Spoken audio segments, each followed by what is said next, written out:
Fala, galera! E aí, pessoal? Estamos aqui em um Mais Gel com Vida, não é, Rocha? É isso, hoje nós estamos trazendo aqui o professor João Gabriel. Muito orgulho, viu? Foi meu aluno e está aqui hoje contribuindo com o canal Mais Gel. É um exemplo que o aluno superou o professor, né? Com certeza, o aluno supera o mestre e aqui está um exemplo. Mas antes de mais nada, hoje a aula é sistema carcerário no Brasil. Viu, gente? A gente vai determinar se bandido bom é bandido morto. Roda a vinheta aí.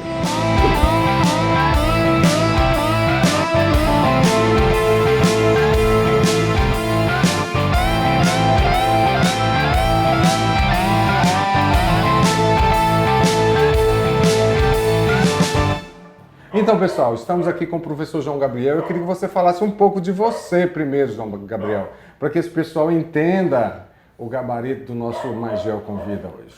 Bom, não é questão de gabarito não, mas primeiramente eu gostaria de agradecer, né, ao Rocha Lobão pela presença aqui no canal Mais Gel. É muito importante para vocês, estudantes, né, ter um canal que é tão múltiplo assim, vocês têm possibilidade de aproveitar muito, mas muito pelo canal que é de altíssima qualidade. Bom, eu sou professor da rede particular, né, sou historiador, né, graduei depois em filosofia, fiz a pós-graduação e o mestrado também na área de história. E tenho pesquisa principalmente na área de movimentos sociais e tudo que envolve, né, as questões vinculadas a essas questões. E é também, né, dono do canal Crime Ideia, junto com o professor Guga Valente, um super canal com aulas de filosofia, aulas de redação. O endereço está aqui embaixo, aqui, ó, para vocês acessarem o canal e lá, aulas maravilhosas, viu, pessoal? Não percam Crime Ideia. Mas e aí, sobre o sistema carcerário brasileiro, João Gabriel, o que você tem a dizer para a gente? Bom, a gente tem que pensar primeiro numa questão bem simples, assim, né? Temos um anseio, e eu acho que grande parte do nosso tempo, principalmente nossa juventude, tem um anseio de tentar resolver os problemas sociais que são complexos com medidas extremamente simples, né? Eu sempre falo, principalmente para os meus alunos, que problemas sociais complexos não se resolvem, né, com toque de mágica, projetos que são rápidos, que tentam de um dia para o outro solucionar como se fosse uma coisa muito simples, né? Se fosse tão simples, já tinha resolvido. Com certeza. Então a gente sabe muito bem que entre várias temáticas que nós temos muito complexas no Brasil hoje, a questão do cárcere é uma bomba relógio.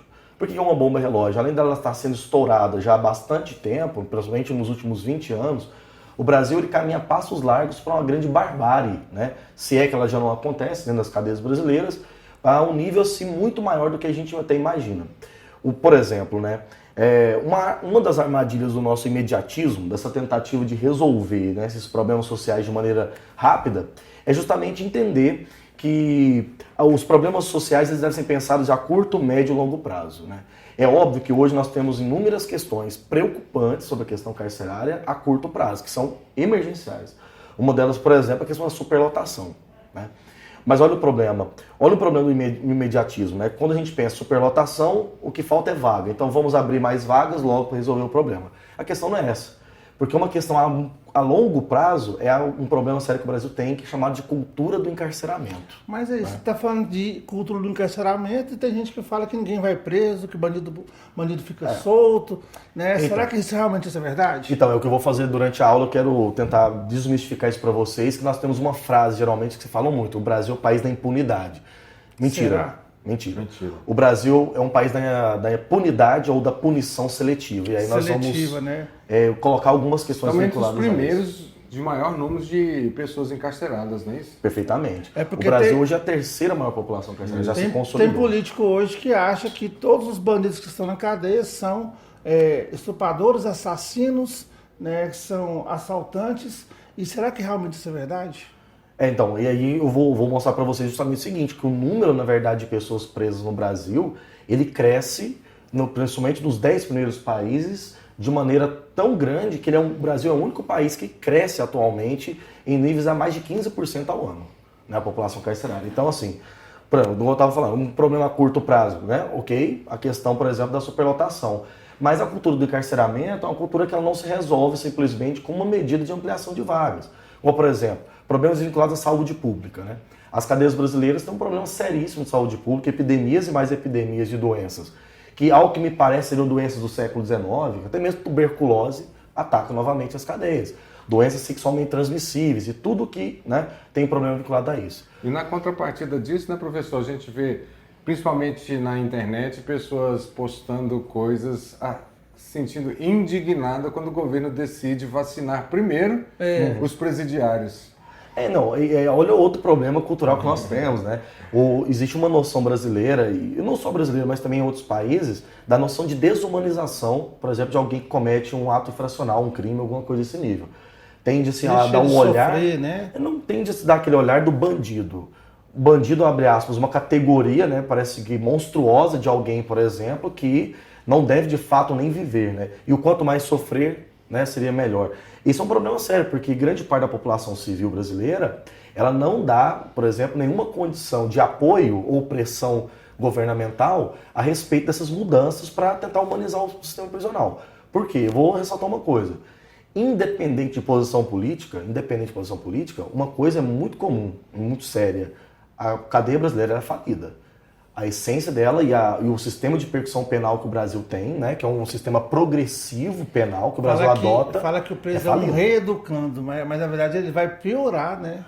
Em determinadas condições a cadeia se torna, na verdade, extremamente lucrativa, justamente por um outro problema que a gente pode elencar, as facções criminosas, né, que comandam numa forma de Estado paralelo, tirando esse monopólio, né, de administração dos presídios. Então, veja, é um problema grande, complexo, que, obviamente, precisa ser pensado também de maneira complexa. Né? E nessa linha, professor, mais problemas a gente pode alavancar?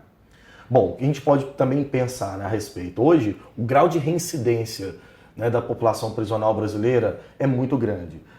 Dados da Infopem, e inclusive nós vamos deixar aqui na descrição, né, esse arquivo, um link para vocês, que... foi colocado que chega até mesmo 79% de reincidência nas cadeias brasileiras hoje. Então, o que significa? Que o objetivo que está lá na Constituição Federal, no artigo 5º da Constituição, que diz que o preso deve ser tratado de maneira humana, com dignidade, etc., ela não está sendo colocada. Aí entra noutra questão do tal dos direitos humanos, né? Muita gente quer dizer que o direito humano esquece de toda uma história... Uma história, inclusive, liberal, de direitos individuais, que não tem nada a ver com é coisa de comunista, né, de esquerda. Isso é muito simples, né? Um problema também se fala da reincidência, né? Essa reincidência, geralmente, acontece para crimes até piores do que o primeiro. Perfeitamente. E esse primeiro crime, às vezes, foi principalmente o tráfico de drogas, onde a pessoa, né, comprou e vendeu algo ilícito, e, de repente, a pessoa chega lá e convive com todo outro tipo de... Você alavancou um tema aí, né, que o professor João pode explicar para a gente. A lei antidrogas, né, uma lei criada no Brasil, com uma coisa assim extremamente sem planejamento e tudo, que também contribuiu para esse superlotação, né? Com certeza. Por exemplo, como nós estamos colocando, né, hoje o Brasil ele tem uma terceira maior população carcerária do mundo, né? Um dado que eu vou colocar para vocês é interessante. Em 1990, a população carcerária brasileira era de 90 mil pessoas. 90 mil. Hoje, a quantidade de pessoas que cumprem pena no Brasil, e isso sem contar a prisão de albergue domiciliar, que varia em 130 até 140 mil pessoas, chega até já o valor de 800 mil pessoas. Se a gente fazer uma simples conta aí, né, nós vamos ver que a população carcerária cresceu nesses últimos 27 para 28 anos, aproximadamente 575%. E pensando nessa perspectiva, a gente deve pensar justamente o seguinte, né, a política antidrogas, ela foi uma política que implementada no Brasil nos últimos anos, inclusive como uma das pautas de agenda neoliberal que o Brasil assumiu desde os anos 80, ela foi criada inclusive por Richard Nixon. Nos anos 70, Richard Nixon, por exemplo, numa fala dele, ele diz justamente o seguinte: eu começo a luta ou uma guerra contra as drogas. Quando ele lançou essa grande campanha, isso no processo de reorganização do Estado norte-americano, né, depois da crise de 74, curiosamente, a população carcerária norte-americana, que hoje é a maior do mundo, ela tem mais de 2 milhões de pessoas presas, ela saltou de 300 mil pessoas para mais ou menos 1,5 milhão. Isso em torno de 10 anos. Então veja, que esse fenômeno não é só um fenômeno que acontece no Brasil e destoado de outros países. Os Estados Unidos fez esse boom nos anos 70 para os anos 80. E resolveu a questão das drogas? Não resolveu, né?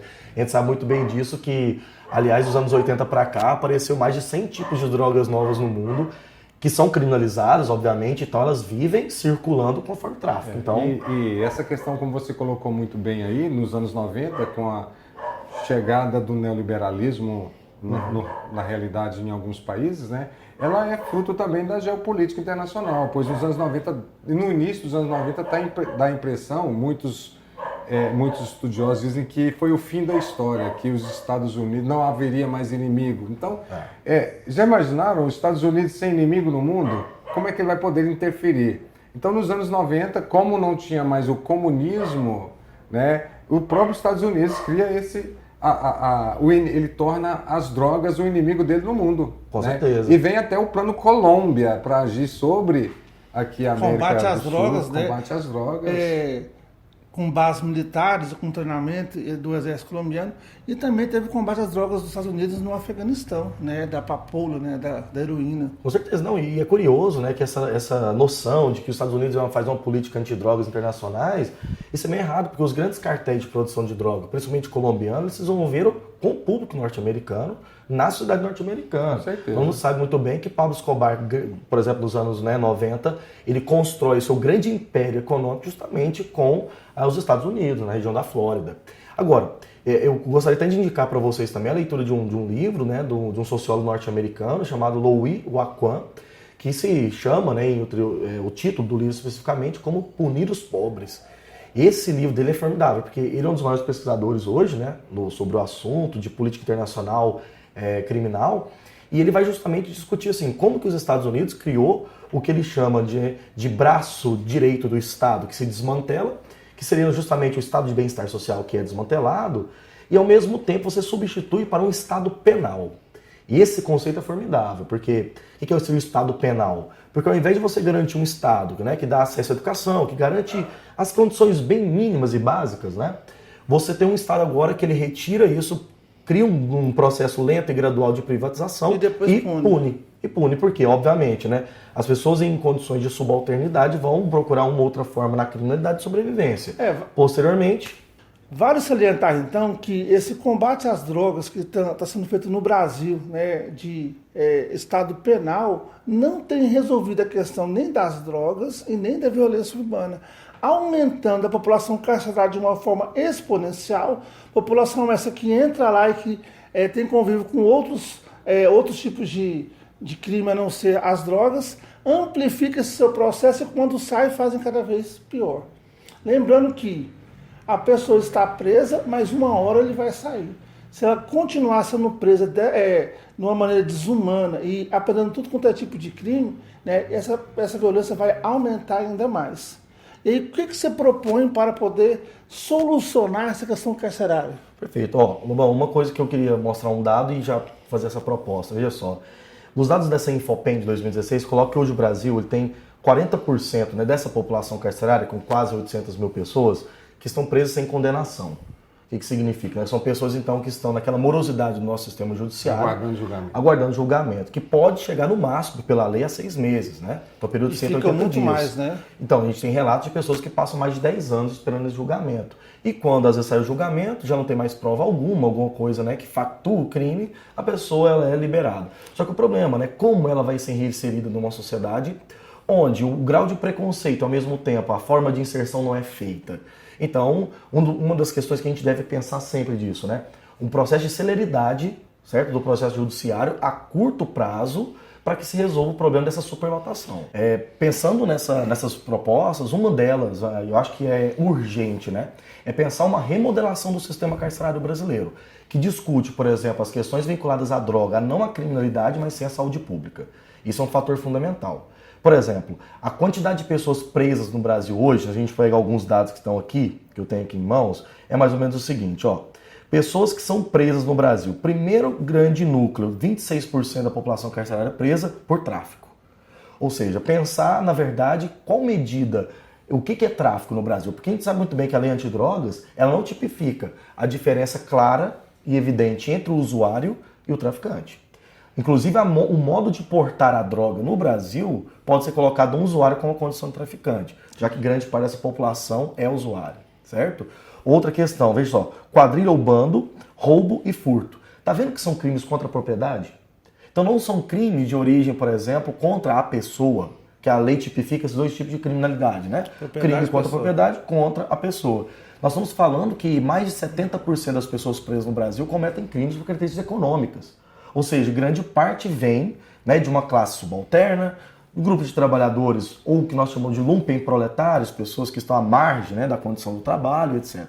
Então veja, pensar essa celeridade, né, pensar essa remodelação da política de discussão de drogas, pensar inclusive qual é a função da cadeia.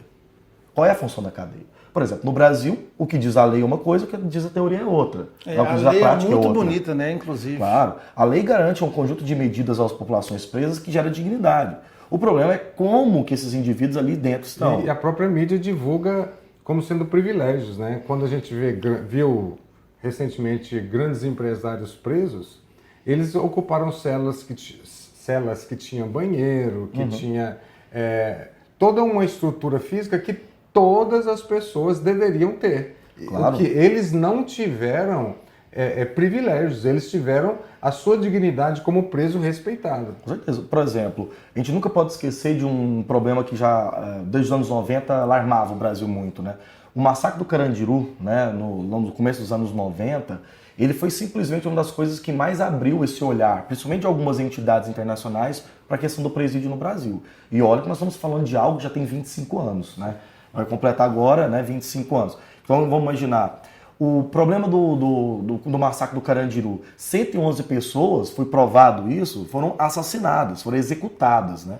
Quando as imagens saem de dentro do Carandiru para o mundo, para ver a condição que os presos passavam na casa de detenção de São Paulo, falaram assim, meu Deus, aquele lugar não ressocializa. Então a cadeia não cumpre a função do que está teoricamente. E tem gente que acha que esses 111 pessoas que foram mortas, esses presos, né, eram todos assassinos, estupradores, pessoas E ninguém foi punido, né, professor? condição. Nós não temos, inclusive, nenhuma forma de punição, né, àqueles envolvidos, inclusive o coronel Biratã, né, que foi o mandante da época, né, da operação, e o próprio ex-governador de São Paulo, Pedro Fernando de Campos, Fleury Filho, aliás, foi Fleury Filho, nenhum deles foram punidos. Inclusive, outros depois envolvidos foram chefiados, foram colocados, nomeados como chefe de operação da Rota em São Paulo. Isso já nos anos 2000. Isso prova, né, mais uma vez, que nós concordamos, entende? De um modo geral, a sociedade brasileira ela é conivente com essas práticas de extermínio nas cadeias. E você pode observar que existe, como você falou há pouco tempo, existe uma maior indignação contra os crimes à propriedade do que à própria vida, né? Com certeza, com certeza. Isso é fruto, obviamente, dessas relações sociais que a gente vive, né? Onde simplesmente a nossa forma de prender as propriedades é muito maior do que o valor sentimental. Uma coisa só que eu gostaria de citar também para vocês é que é o seguinte, porque eu falei no começo do vídeo, para a gente amarrar nessa questão, que o Brasil passa uma bomba relógio. Porque veja só, nós tivemos algumas rebeliões e alguns massacres no ano de 2017, assustadores, e 2018, a região de Goiás, né, no complexo de Aparecida de Goiânia, de novo. Por quê? Veja só, olha o dado.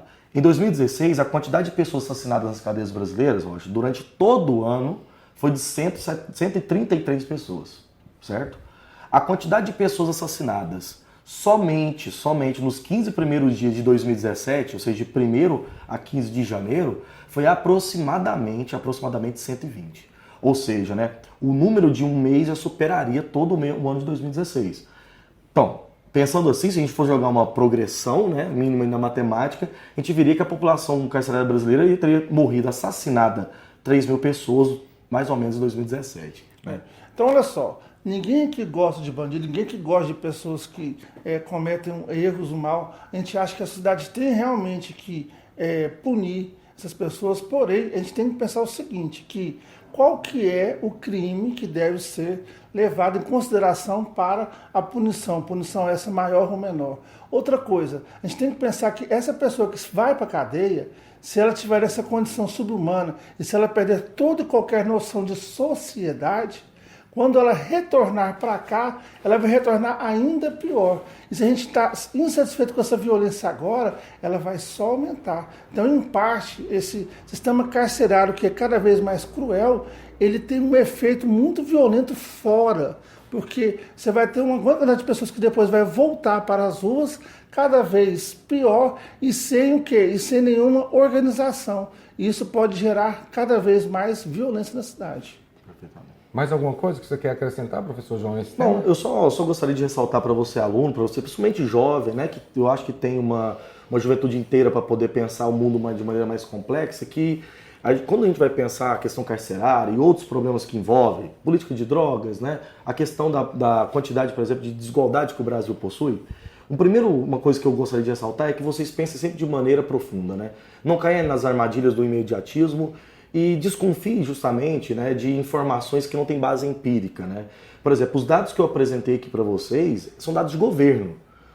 Não é que significa que é confiável, que eu concorde com esses dados, mas veja, é o governo. O governo pode até mesmo ter camuflado um conjunto de problemas, né, que a gente sabe que tem por aí, mas mesmo assim é muito assustador. Muito assustador. O Brasil caminha a passos largos, diferentemente de outros países. Veja só, os Estados Unidos, Rocha, né, que é a maior população carcerária do mundo, nos últimos 5 anos diminuiu 8%.